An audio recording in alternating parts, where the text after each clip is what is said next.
When I moved into the quaint, supposedly quiet Oak Ridge Lakeside community, I expected peace, a better work-from-home environment, and the occasional barbecue with the neighbors.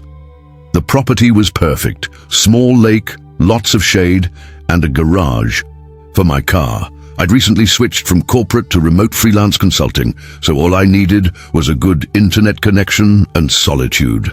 I hadn't even fully unpacked when I met her, Karen Hammersmith, president of the HOA, who introduced herself with a sour expression and clipboard in hand. Tall, sharp-faced, and dressed like she was going to a court hearing, Karen wasted no time asserting her role. "You know, Mr. Baxter," she sniffed, eyeing the moving boxes. "There are rules about the types of boxes and moving times, 10 to 4 on weekdays only." It was Saturday. "Well, I'll make a note of that," I replied with a smile and continued moving. Karen didn't appreciate my laid-back tone. A week passed and I settled in. Then came the groceries incident. It was a Sunday afternoon. I had just returned from Costco, nothing fancy, just my bi-weekly haul of vegetables, protein bars, eggs, and some Gatorade. I parked in my driveway and began unloading. That's when she appeared, like a storm cloud in Capri's. "You can't park there," Karen barked. "It's my driveway." "But community guidelines state that bulk unloading must be done through the rear lot, not the front." I chuckled. "There is no rear lot, Karen, just my backyard. And unless I want to throw a watermelon over the fence." She scowled and folded her arms. Then she glanced into one of my bags and pointed. "No, residents are encouraged to share perishables with the elderly in the community. It's part of the outreach program." "That's a great idea," I said, "but these groceries are mine." Her eyes narrowed like I'd just insulted her ancestors. "I'll be reporting this," she said, and stormed off. The next day, it got weirder. I stepped outside with a cup of coffee when a squad car slowly pulled up in front of my house. 2 officers stepped out. One of them, Officer Ramirez, looked vaguely apologetic. "You Mr. Baxter?" he asked. "Yeah. Something wrong?" He pulled out a notepad. "We received a complaint of suspicious activity, something about unpermitted food deliveries for personal gain in a regulated community zone." I blinked. "You mean bringing in my own groceries?" "Seems that way," he said, raising an eyebrow. "It's unusual. You have proof they're yours?" I opened the fridge. "Want a receipt? It's all Costco. I even have the rotisserie chicken to prove it." They took a look, exchanged glances, then chuckled. "I'm sorry," Ramirez said. "We'll mark this as unfounded."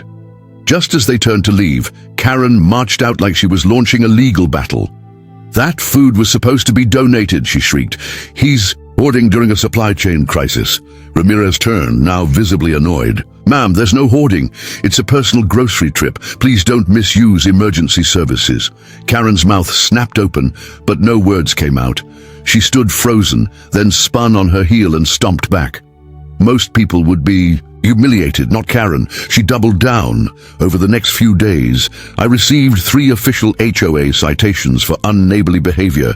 My trash bins were tagged with red stickers, non-compliant. I got a formal letter accusing me of operating a food delivery business without a license. And then came the cherry on top. She posted on the neighborhood Facebook group that I was a selfish newcomer undermining community welfare. "Wow," I muttered as I read it. "She's the HOA Karen Queen." That post set off a comment war. Some neighbors defended me, but others, her loyal inner circle, sided with her. One lady even claimed I was stockpiling Gatorade to price gouge children during Little League. Chapter 5. The secret HOA meeting. I decided to attend the next HOA meeting held in the community clubhouse. As soon as I walked in, Karen went stiff. "Mr. Baxter," she said in a sugary tone. "Didn't expect you." "I live here. Why wouldn't I attend?" The meeting was a circus.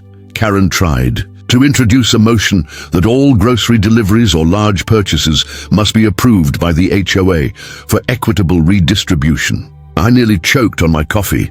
"That's not just illegal, it's insane," I said. "You're trying to control what people buy." Karen argued that in a post-COVID world, neighborhood resource sharing was critical. One guy named Doug stood up. Karen, you tried to confiscate my Charmin Ultra last year. Let it go. Laughter rippled through the crowd.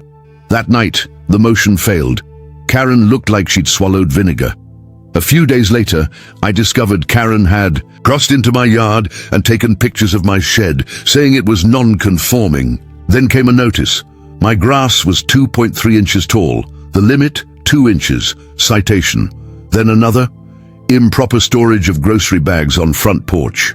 Citation. I was being slowly buried in bureaucratic nonsense. I needed to fight back. I started collecting everything. Emails, notices, photos of her trespassing. I even installed a Ring camera. Then I did some digging.